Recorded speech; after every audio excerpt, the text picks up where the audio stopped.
Era uma manhã ensolarada de verão na Austrália. 26 de janeiro de 1966. O Dia da Austrália, um feriado nacional onde famílias inteiras celebravam com churrascos, festividades e idas à praia. Para a família Beaumont, residentes do tranquilo subúrbio de Somerton Park em Adelaide, seria apenas mais um dia comum de férias escolares. Mas o que aconteceu naquele dia mudaria para sempre não apenas aquela família, mas toda a nação australiana. Jane Nartari Beaumont tinha 9 anos. Era a mais velha dos 3 irmãos e levava essa responsabilidade muito a sério. Seus cabelos castanhos escuros caíam lisos até os ombros, emoldurando um rosto oval com feições delicadas e olhos castanhos expressivos que demonstravam uma maturidade além de sua idade. Com aproximadamente 1,35 m de altura e constituição magra, Jane era vista pelos pais como confiável e cuidadosa, sempre atenta aos irmãos mais novos. Arna Kathleen Beaumont, de apenas 7 anos, era diferente da irmã mais velha. Seus cabelos castanhos claros eram cortados em um estilo bob curto, típico da época, emoldurando um rosto redondo com bochechas ainda infantis. Seus olhos castanhos claros brilhavam com curiosidade, e seu sorriso tímido característico encantava todos ao redor. Com cerca de 1,20 m, Arna era a do meio, sempre tentando acompanhar a irmã mais velha enquanto cuidava do irmão caçula. Grant Elise Beaumont era o bebê da família. Com apenas 4 anos de idade, seus cabelos castanhos escuros e lisos emolduravam um rosto infantil redondo, com olhos castanhos escuros grandes e cheios de inocência. Medindo aproximadamente 1 metro de altura, Grant tinha aquela energia incansável típica de crianças pequenas, sempre alegre e curioso sobre o mundo ao seu redor. Naquela manhã de 26 de janeiro, os pais das crianças, Jean e Nancy Beaumont, tomaram uma decisão que, nas décadas seguintes, seria analisada, questionada e lamentada infinitamente. Eles permitiram que as 3 crianças fossem sozinhas à praia de Glenelg. Não era uma decisão incomum para a época. A Austrália dos anos 60 era um país onde crianças tinham liberdade. Era normal que andassem sozinhas, pegassem ônibus públicos, brincassem sem supervisão adulta constante. A comunidade era vista como segura, os vizinhos se conheciam, e o conceito de perigo constante simplesmente não fazia parte da mentalidade da época.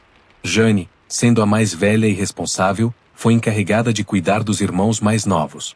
Os pais lhes deram dinheiro suficiente para as passagens de ônibus de ida e volta, mais alguns trocados para comprar sorvetes e lanches na praia. As instruções eram claras e simples: pegar o ônibus número 8:43 às 10 horas da manhã na Jet Road, brincar na praia de Glenelg, e retornar para casa no ônibus das 12 horas, ou no máximo no das 2 horas da tarde. A praia de Glenelg era um dos destinos mais populares de Adelaide.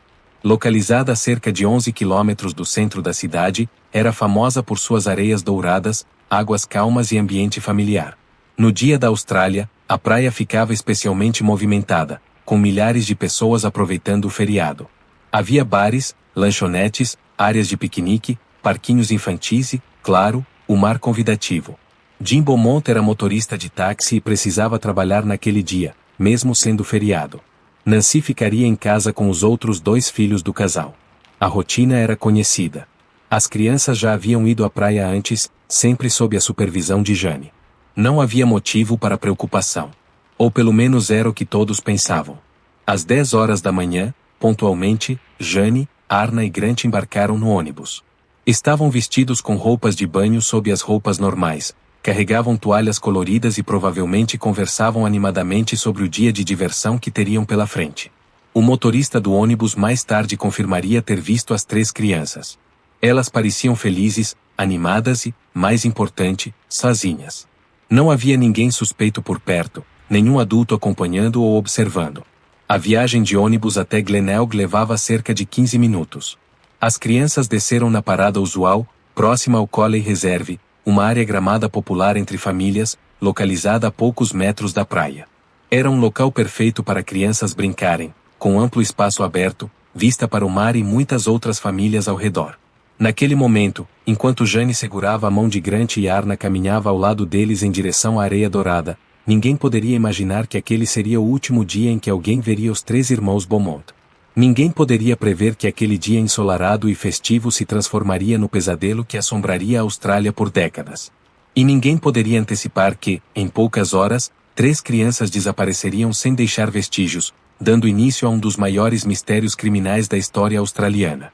O relógio marcava pouco depois das 10h15 da manhã. O sol brilhava forte no céu azul de Adelaide. A praia estava repleta de banhistas. E os irmãos Beaumont estavam prestes a desaparecer para sempre. A praia de Glenelg naquela manhã de 26 de janeiro estava exatamente como se esperaria em um feriado nacional australiano. Centenas, talvez milhares de pessoas aproveitavam o sol escaldante. Famílias estendiam toalhas coloridas na areia, crianças corriam em direção às ondas, vendedores ambulantes ofereciam sorvetes e bebidas geladas. O ar tinha aquele cheiro característico de protetor solar misturado com sal marinho e comida sendo preparada nos quiosques próximos. As testemunhas que estavam na praia naquele dia mais tarde relatariam ter visto 3 crianças correspondendo às descrições de Jane, Arna e Grant Beaumont. Os relatos foram consistentes em vários pontos importantes. As crianças brincavam na área próxima ao Collie Reserve. Elas pareciam felizes, despreocupadas, fazendo exatamente o que crianças deveriam fazer em um dia de praia, construindo castelos de areia, correndo até a água, rindo. Mas havia algo mais nos relatos das testemunhas. Algo que, quando as peças do quebra-cabeça começaram a ser montadas, enviaria arrepios pela espinha de qualquer pai ou mãe. Várias pessoas, completamente desconhecidas entre si, relataram ter visto as 3 crianças na companhia de um homem adulto. O homem foi descrito de maneira notavelmente consistente por diferentes testemunhas. Alto, provavelmente medindo entre 1,80 m e 1,90 m. Magro, mas com constituição atlética. Cabelos loiros ou castanhos claros, lisos. Rosto fino e alongado. Pele bronzeada, como alguém que passava muito tempo ao sol. Idade estimada entre 30 e 35 anos. Algumas testemunhas mencionaram que ele usava um maiô ou shorts de banho, típico de quem estava na praia naquele dia. O que mais chamou a atenção das testemunhas não foi a aparência do homem em si, mas sim a interação dele com as crianças. Ele não parecia ser pai delas, mas ao mesmo tempo, as crianças claramente se sentiam confortáveis em sua presença. Elas brincavam com ele. Jogavam bola. Corriam junto dele até a água. Riam de suas brincadeiras. Não havia sinais visíveis de medo, resistência ou desconforto. Uma das testemunhas, uma mulher que estava na praia com sua própria família, relatou ter visto o homem brincando de jogar as crianças para cima e pegá-las no ar. Outra testemunha viu o grupo jogando algo parecido com frisbee ou bola. Várias pessoas os viram entrando e saindo da água juntos. O homem parecia ter estabelecido uma relação de confiança com as 3 crianças. Por volta do meio-dia, algo interessante aconteceu. As crianças Beaumont foram vistas em uma padaria próxima à praia. A Wenzel's Bakery era um estabelecimento popular, frequentado por banhistas que queriam comprar lanches, tortas ou os famosos pastéis australianos. O proprietário, um senhor que conhecia muitos dos frequentadores regulares da área, lembrou-se claramente das 3 crianças. Elas entraram na padaria e compraram um pastel de carne e bebidas. Mas o detalhe que chamou a atenção do proprietário foi a forma de pagamento. As crianças pagaram com uma nota de 1 libra esterlina, a moeda australiana da época. O problema era que os pais das crianças, Jean e Beaumont, tinham certeza absoluta de não ter dado aquela quantia de dinheiro aos filhos. Eles haviam dado apenas moedas suficientes para as passagens de ônibus e talvez um sorvete pequeno. Uma nota de 1 libra era uma quantia considerável para crianças carregarem. De onde veio aquele dinheiro? A teoria mais aceita é que o homem misterioso na praia tenha dado o dinheiro às crianças. Talvez como presente. Talvez para ganhar ainda mais a confiança delas. Talvez como parte de um plano cuidadosamente orquestrado. Esse detalhe se tornaria crucial na investigação posterior. Após a visita à padaria, as crianças retornaram à praia. Mais testemunhas as viram brincando, sempre na companhia do homem alto e loiro. O tempo passava. O sol subia no céu. A praia continuava movimentada, com centenas de pessoas ao redor, completamente alheias ao drama que estava prestes a se desenrolar. O horário exato do último avistamento confirmado das crianças Beaumont tem alguma variação dependendo da testemunha, mas a maioria dos relatos aponta para aproximadamente 3 horas da tarde, ou até um pouco depois. Nesse momento, elas ainda estavam na área da praia, ainda aparentemente na companhia do homem misterioso. E então, simplesmente desapareceram. Não houve gritos. Não houve sinais de luta. Não houve nada que chamasse atenção especial em uma praia repleta de pessoas. Em algum momento entre as 3 horas da tarde e o entardecer, Jane Nartari Beaumont, de 9 anos, Arna Kathleen Beaumont, de 7 anos, e Grant Elise Beaumont, de 4 anos, deixaram de existir no mundo visível. Em casa, Nancy Beaumont começou a se preocupar quando as crianças não voltaram no ônibus do meio-dia. Ela pensou que talvez tivessem decidido ficar mais tempo, aproveitando o dia bonito. Quando o ônibus das 2 horas chegou e passou sem trazer seus filhos, a preocupação aumentou, mas ainda não era pânico. Talvez estivessem se divertindo tanto que perderam a noção do tempo. Talvez pegassem o próximo ônibus. Mas quando Di Beaumont chegou em casa depois do trabalho, por volta das 7 horas da noite, e as crianças ainda não estavam lá, o pânico se instalou de verdade. Não era normal. Jane era responsável. Ela jamais desobedeceria tanto assim. Algo estava errado. Muito errado. Jean e Nancy imediatamente foram até a praia de Glenelg. O sol já estava se pondo. A praia que horas antes estava repleta de vida agora estava quase vazia. Eles percorreram a areia, perguntando a qualquer pessoa que ainda estivesse por ali se tinha visto 3 crianças correspondendo às descrições de seus filhos. Alguns se lembravam vagamente. Outros não tinham certeza. Ninguém sabia para onde haviam ido. Às 8 horas da noite, com o coração apertado e as mãos tremendo, Nancy Beaumont fez a ligação que todo pai teme fazer. Ela ligou para a polícia de South Australia para reportar o desaparecimento de seus 3 filhos. O que começou como um dia de diversão inocente na praia havia se transformado no início de um pesadelo que perduraria por décadas. A maior busca por crianças desaparecidas na história australiana estava prestes a começar. E as perguntas que assombrariam a nação por gerações inteiras começavam a tomar forma. Quem era o homem misterioso na praia? O que aconteceu com Jane, Arna e Grant? Eles ainda estavam vivos? E, a pergunta mais aterrorizante de todas, por que ninguém percebeu o perigo enquanto ainda havia tempo? A resposta da polícia de South Australia foi imediata e massiva. Quando ficou claro que 3 crianças haviam desaparecido em circunstâncias misteriosas, todas as forças disponíveis foram mobilizadas. Não era apenas mais um caso de crianças que se perderam na praia. Os detalhes relatados pelos pais, especialmente sobre o homem misterioso, indicavam algo muito mais sinistro. Na manhã de 27 de janeiro, apenas um dia após o desaparecimento, a praia de Glenelg foi transformada em uma cena de crime massiva. Centenas de policiais, bombeiros e voluntários civis se espalharam pela área. Cada centímetro de areia foi peneirado. Mergulhadores exploraram as águas próximas à costa. Helicópteros sobrevoaram a região. Cães farejadores foram trazidos para tentar captar qualquer rastro das crianças. A busca se expandiu rapidamente para além da praia. Terrenos baldios foram vasculhados. Construções abandonadas foram revistadas. Fossas sépticas e poços foram inspecionados. Equipes percorreram as ruas de Adelaide mostrando fotografias das 3 crianças, perguntando se alguém as tinha visto. A operação se tornou a maior busca por pessoas desaparecidas já realizada na Austrália até aquele momento. Os meios de comunicação abraçaram o caso com intensidade sem precedentes.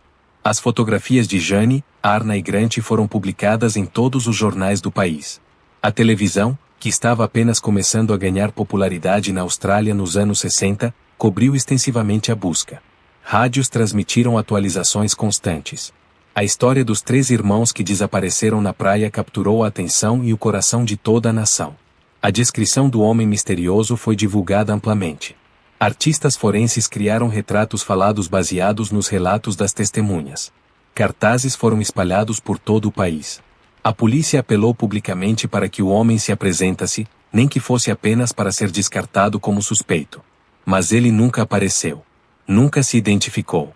Permaneceu como uma sombra, uma figura fantasmagórica que pode ter sido a última pessoa a ver os irmãos Beaumont com vida. Nos dias, semanas e meses seguintes, a polícia recebeu milhares de relatos de avistamentos. Pessoas em todas as partes da Austrália ligavam dizendo ter visto crianças parecidas com os Beaumont. Cada relato precisava ser investigado. Cada pista precisava ser seguida. Jean e Nancy Beaumont viajaram por todo o país perseguindo esperanças, apenas para terem seus corações partidos repetidamente quando os avistamentos se provavam falsos. Um dos momentos mais cruéis aconteceu em Adelaide quando um vidente holandês, que alegava ter poderes paranormais, convenceu os desesperados pais Beaumont de que as crianças estavam enterradas em um local específico próximo ao aeroporto.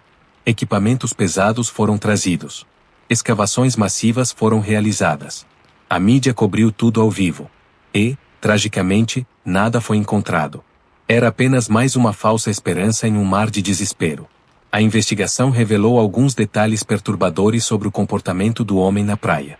De acordo com testemunhas, ele parecia ter um conhecimento em comum sobre crianças. Sabia exatamente como brincar com elas, como fazê-las rir, como ganhar sua confiança rapidamente. Algumas testemunhas mencionaram que ele parecia estar observando diferentes grupos de crianças antes de se aproximar dos irmãos Beaumont, como se estivesse escolhendo cuidadosamente. Uma teoria que ganhou força era que o homem havia passado tempo construindo confiança com as crianças. Talvez não fosse a primeira vez que ele interagia com elas. Talvez ele as tivesse conhecido em visitas anteriores à praia. Talvez tivesse ganhado sua confiança ao longo de dias ou semanas, preparando cuidadosamente para o dia em que finalmente conseguiria levá-las embora sem resistência. A polícia investigou centenas de suspeitos. Cada homem em Adelaide que correspondesse vagamente à descrição foi questionado. Registros criminais foram revisados em busca de predadores conhecidos. Outras cidades australianas foram alertadas para ficarem atentas a casos similares. Mas nenhum suspeito concreto emergiu. Nenhuma evidência física foi encontrada. Nenhum corpo foi descoberto. Um dos aspectos mais frustrantes do caso era a completa ausência de evidências físicas. As crianças simplesmente desapareceram. Não deixaram para trás roupas, sapatos, toalhas. Nenhum item pessoal foi encontrado abandonado. Era como se tivessem sido tragadas pela terra, sem deixar absolutamente nenhum rastro de sua existência naquele dia. A comunidade australiana respondeu com um senso de solidariedade extraordinário. Fundos foram estabelecidos para ajudar a família Beaumont.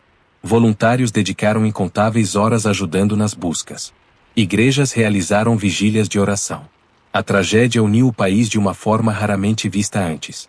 Mas, conforme os meses se transformaram em anos, a realidade cruel começou a se instalar. As chances de encontrar as crianças vivas diminuíam com cada dia que passava.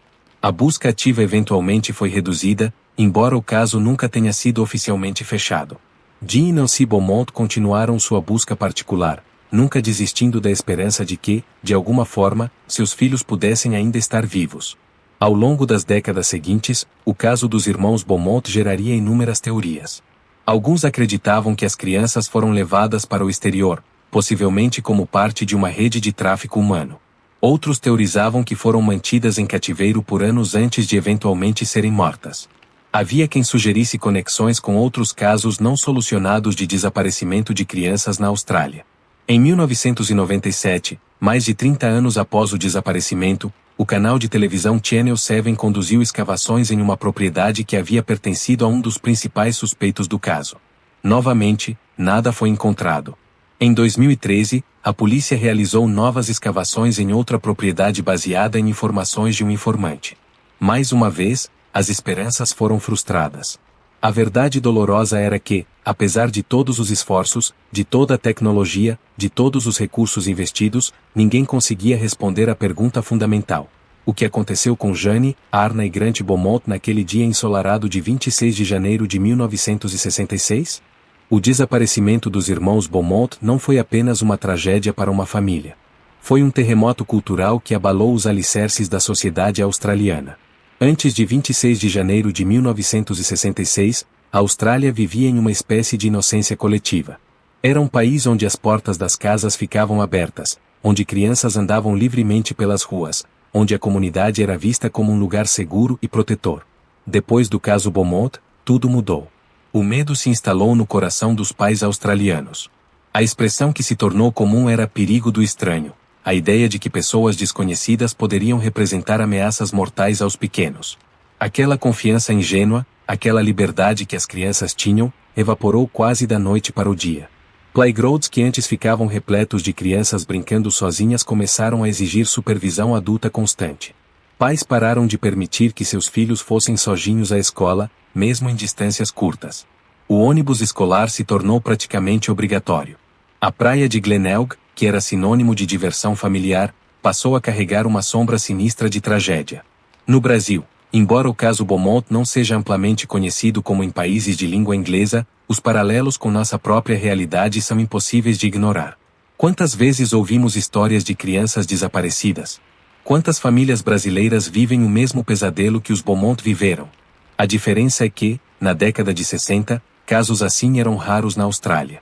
No Brasil de hoje, infelizmente, desaparecimentos de crianças acontecem com uma frequência alarmante. Segundo dados do Fórum Brasileiro de Segurança Pública, milhares de crianças e adolescentes desaparecem todo ano no Brasil. Algumas são encontradas. Outras, tragicamente, não.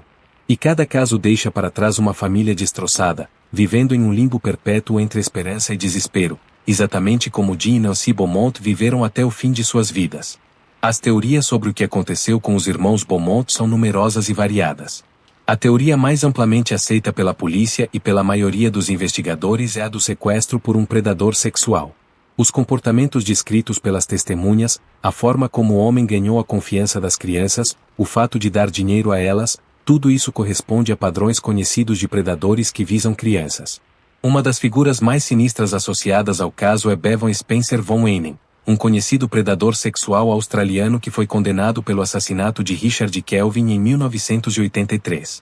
Von Ehnen vivia em Adelaide na época do desaparecimento dos Beaumont e corresponderia aproximadamente à descrição do homem misterioso. No entanto, nunca foram encontradas evidências concretas ligando-o ao caso, e ele sempre negou qualquer envolvimento. Outro suspeito frequentemente mencionado é Arthur Stanley Brown, um indivíduo que foi investigado extensivamente pela polícia. Brown tinha histórico de comportamento inadequado em relação a crianças e morava em uma área próxima a Glenelg. Após sua morte, escavações foram realizadas em propriedades associadas a ele, mas novamente, nenhuma evidência foi encontrada. Há também a perturbadora teoria de que as crianças Beaumont podem ter sido vítimas do mesmo perpetrador responsável por outros desaparecimentos na área de Adelaide durante aquela década. O caso das irmãs Joanne Hatfield, de 11 anos, e Kirsty Gordon, de 4 anos, que desapareceram de um estádio de futebol em Adelaide em 1973, apresenta similaridades inquietantes. Elas também foram vistas pela última vez na companhia de um homem alto de aparência similar ao descrito no caso Beaumont. Uma teoria menos aceita, mas que persiste em alguns círculos, é a de que as crianças foram levadas para fora da Austrália. Na década de 60, controles de fronteira eram significativamente menos rigorosos do que são hoje. Teoricamente, seria possível para alguém com recursos suficientes transportar 3 crianças para outro país. Alguns especulam que poderiam ter sido levadas para o Sudeste Asiático ou mesmo para a Europa, possivelmente como parte de alguma rede clandestina. Há também especulações sobre possíveis conexões com redes de adoção ilegal. Na época, havia mercados clandestinos onde bebês e crianças pequenas eram vendidos para famílias que não conseguiam adotar legalmente. Grant, sendo o mais novo, poderia teoricamente ter sido desejável para tal propósito. No entanto, Jane e Arna seriam mais velhas para esse tipo de esquema, o que torna essa teoria menos provável. A possibilidade mais dolorosa, e talvez a mais provável, é que as 3 crianças tenham sido mortas pouco depois do sequestro. Predadores sexuais que visam crianças frequentemente eliminam suas vítimas para evitar identificação. Os corpos poderiam ter sido enterrados em algum local remoto, jogados no mar com pesos, ou escondidos de alguma forma que impediu sua descoberta mesmo com as extensas buscas. O que torna o caso Beaumont particularmente assustador é a audácia do crime. Quem quer que tenha levado aquelas crianças o fez em plena luz do dia, em uma praia repleta de centenas de pessoas. Não houve violência visível. Não houve gritos de socorro. As crianças aparentemente foram com o perpetrador voluntariamente, indicando que confiavam nele completamente. Isso sugere um nível de planejamento e manipulação psicológica que é profundamente perturbador. Para a família Beaumont, as décadas que se seguiram foram marcadas por uma dor inimaginável. Jean Beaumont morreu em 2009, aos 83 anos, sem nunca saber o que aconteceu com seus filhos. Nancy Beaumont viveu até 2019, falecendo aos 92 anos, levando consigo a mesma ignorância torturante. Eles passaram mais de 50 anos presos em um limbo, nunca podendo fazer o luto adequado, nunca tendo respostas, nunca tendo paz.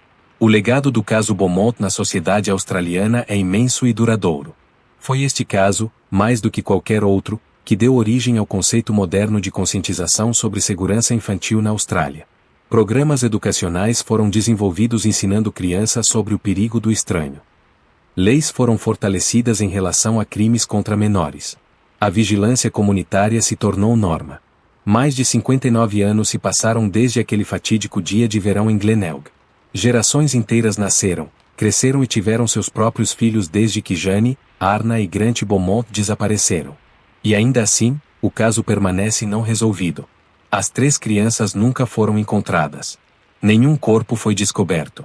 Nenhum perpetrador foi levado à justiça. O mistério permanece tão impenetrável hoje quanto era em 1966. Mas o impacto do caso transcendeu em muito a busca pelas próprias crianças. O desaparecimento dos irmãos Beaumont tornou-se um marco divisor na história australiana. Há um antes e um depois. Antes dos Beaumont, havia inocência. Depois dos Beaumont, havia consciência de que o perigo poderia estar escondido em qualquer lugar, disfarçado sob qualquer aparência amigável. A praia de Glenelg hoje é muito diferente daquela de 1966. Continua sendo um destino popular, com suas areias douradas e águas convidativas. Mas a forma como as pessoas a frequentam mudou fundamentalmente. Pais não tiram os olhos de seus filhos. Crianças não brincam sozinhas. A vigilância é constante. E em algum lugar naquela areia, invisível mas sempre presente, está a memória de 3 pequenas vidas que foram arrancadas do mundo de forma brutal e inexplicável. Para o Brasil, o caso Beaumont serve como um lembrete sombrio e necessário. Nosso país enfrenta desafios ainda maiores em relação ao desaparecimento de crianças. Enquanto a Austrália foi chocada por um único caso, no Brasil lidamos com números alarmantes. Segundo o Cadastro Nacional de Pessoas Desaparecidas, mantido pelo Ministério da Justiça, há atualmente milhares de crianças e adolescentes desaparecidos em nosso país. Cada número representa uma família vivendo o mesmo tormento que os Beaumont viveram. A diferença crucial é que, no Brasil, muitos desses desaparecimentos estão ligados a contextos de vulnerabilidade social. Crianças de comunidades pobres, crianças em situação de rua, crianças de famílias desestruturadas são alvos mais fáceis. E, tragicamente, nem sempre recebem a mesma atenção midiática ou os mesmos recursos de investigação que o caso Beaumont recebeu na Austrália. No entanto, avanços significativos foram feitos nas últimas décadas. O Brasil implementou o sistema de alerta Amber, inspirado em programas similares dos Estados Unidos, que permite a disseminação rápida de informações sobre crianças desaparecidas através de múltiplas plataformas de mídia. Organizações não governamentais como a Mães da Sé, fundada por mães de crianças desaparecidas, trabalham incansavelmente para localizar crianças e apoiar famílias que vivem este pesadelo. A legislação brasileira também evoluiu. O Estatuto da Criança e do Adolescente estabelece protocolos claros para casos de desaparecimento. A Lei nº 13.812, de 2019, conhecida como Lei Henri Borel, endureceu as penas para crimes contra crianças. E o Marco Legal da Primeira Infância reconhece a importância crítica de proteger os mais vulneráveis de nossa sociedade. Mas a verdade desconfortável é que nenhuma lei, nenhum sistema, nenhuma tecnologia pode garantir 100% de segurança. O caso Beaumont nos ensina que o perigo pode surgir nos lugares mais improváveis, nos momentos mais inesperados. Não se trata de viver em paranoia constante, mas sim de manter um equilíbrio saudável entre permitir que crianças tenham liberdade para explorar o mundo e garantir que estejam protegidas. Os especialistas em segurança infantil hoje enfatizam alguns princípios fundamentais. Primeiro, a comunicação aberta entre pais e filhos é essencial. Crianças precisam entender que nem todos os adultos têm boas intenções, mas sem desenvolver medo paralisante de todas as pessoas. Segundo, estabelecer regras claras sobre onde podem ir, com quem podem falar e quando devem retornar. Terceiro, criar redes de segurança comunitárias onde vizinhos, professores e outros adultos confiáveis formam uma teia protetora ao redor das crianças. É importante também desmistificar o conceito de perigo do estranho.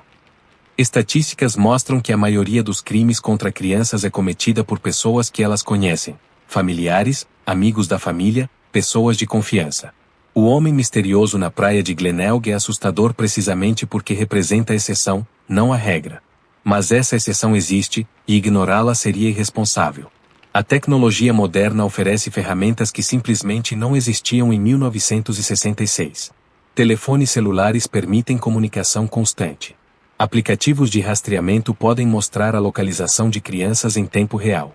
Câmeras de segurança proliferam em espaços públicos. DNA e análises forenses avançadas podem resolver casos que antes seriam impossíveis. Se o desaparecimento dos Beaumont acontecesse hoje, a investigação seria completamente diferente. Mas toda essa tecnologia traz seus próprios dilemas. Até que ponto devemos monitorar constantemente nossas crianças? Qual é o equilíbrio entre segurança e privacidade, entre proteção e superproteção? Como permitir que cresçam com independência e confiança no mundo, sem colocá-las em risco desnecessário? Estas são questões que cada família precisa responder por si mesma. O caso Beaumont também levanta questões profundas sobre a natureza do mal. Como uma pessoa pode deliberadamente causar dano a crianças inocentes? Que tipo de indivíduo planeja cuidadosamente ganhar a confiança de 3 irmãos apenas para arrancá-los de suas vidas? A psicologia forense nos ensina que predadores assim frequentemente têm históricos de trauma, distúrbios de personalidade, padrões estabelecidos de comportamento problemático. Mas essa compreensão não traz conforto às vítimas. Jean e Nancy Beaumont viveram 53 e 55 anos respectivamente após o desaparecimento de seus filhos. Meio século de aniversários não celebrados. Meio século de natais vazios. Meio século de perguntas sem respostas. Eles recusaram-se a mudar de casa, mantendo a mesma residência em Somerton Park por décadas, caso os filhos um dia voltassem e precisassem encontrá-los. A esperança, por mais tênue que fosse, nunca morreu completamente. A polícia de South Austrália nunca fechou oficialmente o caso. Ele permanece em seus arquivos como não resolvido, aguardando aquele telefonema, aquela pista, aquela confissão no leito de morte que finalmente revelaria a verdade. Periodicamente, novas informações surgem, novas investigações são iniciadas, novas escavações são realizadas. Até agora, todas levaram a becos sem saída. Em 2018, a polícia anunciou que estava usando tecnologia de DNA avançada para reexaminar evidências antigas do caso. Há esperança de que, talvez, décadas depois, a ciência possa fornecer respostas onde a investigação tradicional falhou. Mas até o momento presente, em outubro de 2025, nenhuma revelação significativa foi feita. Para a sociedade australiana, os irmãos Beaumont tornaram-se mais do que 3 crianças reais. Eles se transformaram em símbolos. Símbolos da inocência perdida. Símbolos do perigo que espreita nas sombras. Símbolos da importância de proteger aqueles que não podem se proteger. Suas histórias são contadas em escolas, em programas de conscientização, em treinamentos para pais. Eles nunca foram esquecidos. E talvez seja isso o mais importante. Que mesmo sem corpos para enterrar, mesmo sem um perpetrador para punir, mesmo sem um final definitivo para a história, Jane, Arna e Grant Beaumont não desapareceram da memória coletiva. Eles vivem através das mudanças que seu desaparecimento inspirou. Eles vivem através das crianças que foram protegidas porque seus pais aprenderam com esta tragédia. Eles vivem através da vigilância constante de uma sociedade que se recusa a permitir que algo assim aconteça novamente. O sol continua a brilhar sobre a praia de Glenelg. As ondas continuam a quebrar na areia dourada. Crianças ainda brincam e riem, construindo castelos e correndo até a água. Mas agora, sempre há olhos vigilantes observando. Há adultos atentos. Há uma consciência que não existia antes de 26 de janeiro de 1966. Os irmãos Beaumont mudaram a Austrália para sempre. E embora o preço dessa mudança tenha sido insuportavelmente alto, embora 3 vidas inocentes tenham sido sacrificadas, talvez haja algum consolo, por menor que seja, em saber que seu desaparecimento não foi em vão. Que cada criança protegida desde então, cada predador capturado, cada família poupada dessa agonia, é, de alguma forma, um tributo à memória de Jane, Arna e Grant. O mistério pode nunca ser resolvido. A verdade pode permanecer enterrada para sempre. Mas a lição permanece clara e inequívoca. Nossas crianças são nosso bem mais precioso, e protegê-las é a responsabilidade mais sagrada que temos como sociedade. Os irmãos Beaumont nos ensinaram isso da maneira mais dolorosa possível. Devemos a eles nunca esquecer. Se você tem informações sobre crianças desaparecidas no Brasil ou em qualquer lugar do mundo, entre em contato com as autoridades locais. No Brasil, ligue para o Disque 100, o Disque Direitos Humanos, disponível 24 horas por dia. Visite o Cadastro Nacional de Pessoas Desaparecidas no site do Ministério da Justiça. Nunca é tarde para reportar informações. Qualquer detalhe, por menor que pareça, pode ser crucial para resolver um caso e trazer paz a uma família. Se este vídeo foi importante para você, deixe seu like, inscreva-se no canal e ative o sino de notificações para não perder nossos próximos conteúdos sobre casos históricos e mistérios não resolvidos ao redor do mundo. Compartilhe este vídeo para que mais pessoas conheçam a história dos irmãos Beaumont e entendam a importância de proteger nossas crianças. Deixe seu comentário contando o que você achou deste caso e quais outros mistérios históricos você gostaria que explorássemos. E lembre-se, vigilância não é paranoia. É amor.